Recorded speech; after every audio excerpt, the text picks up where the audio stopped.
Hey guys, so I wanted to look at XLF.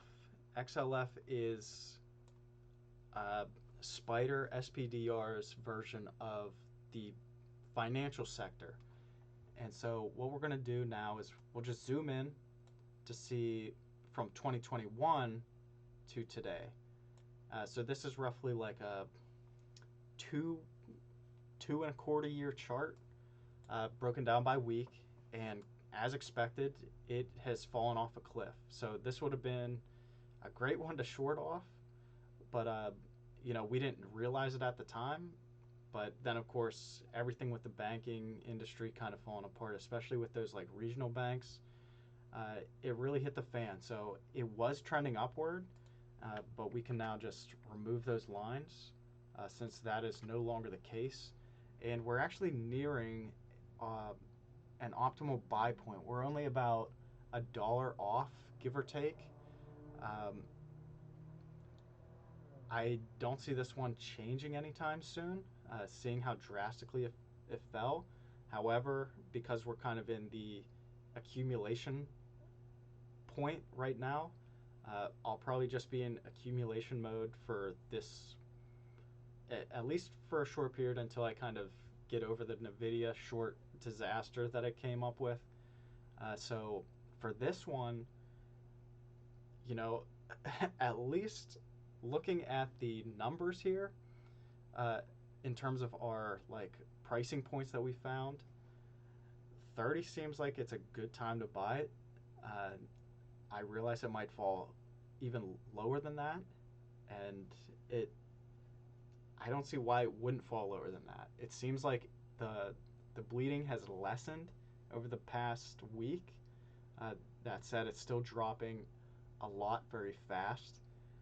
But again, if we just kind of stick to what we're building here, the first point would be about $30. And so right now it's close to 31.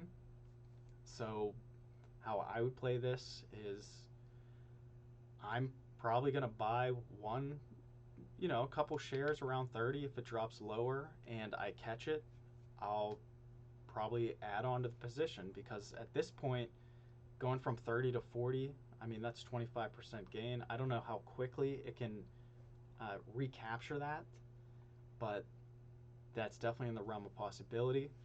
And, I think that would be safe to have that. We can even pull it up real quick since we're here.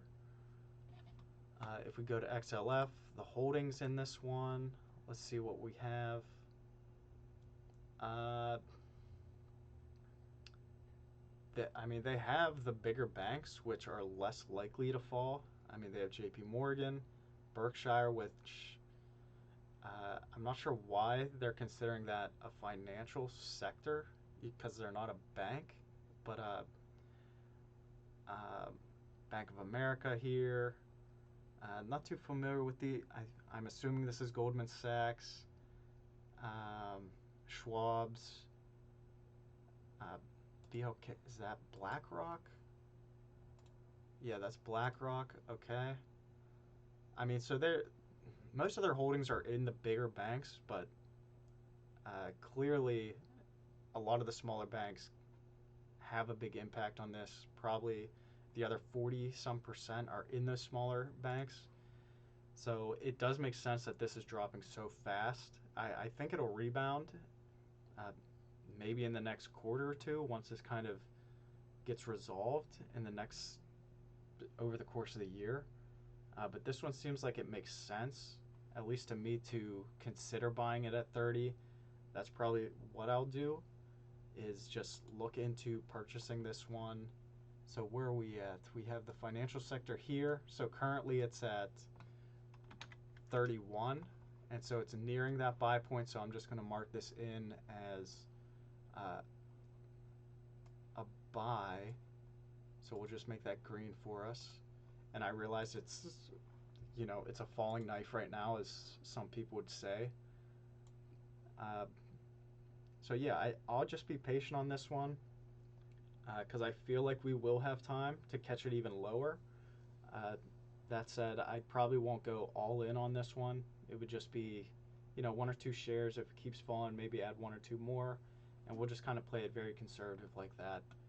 But that's what we're seeing now. I'm very curious to see how low this one goes. But the first point would be about 30 that I would add this one and start a position.